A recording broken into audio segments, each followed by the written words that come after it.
Hello everybody, this is Daniel at Schmitty's Kettle Corn, and if you can like me on Facebook, this is my first ever kettle. As you can see here, it's quite dirty, and I will be cleaning it today for the first time.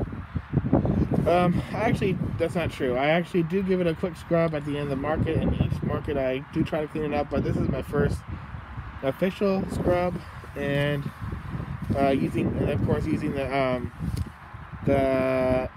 oven cleaner. So I'm going to try and clean this off the best way I can, and I've never actually used oven cleaner before, shockingly. I know I should have used it before by now, but I have anxiety, so I will do my best trying to clean it off the way I know. Alright, I'll see you guys when it's finished. Okay, step 2.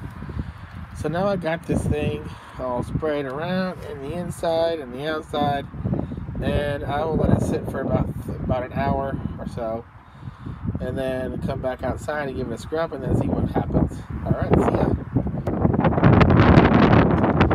Okay, so I gave it a quick scrub, and this is already what it looks like. It's already much better. The color kind of coming back. You know, my initial worry was, and then the sugar has kind of come off on this side a little bit, and has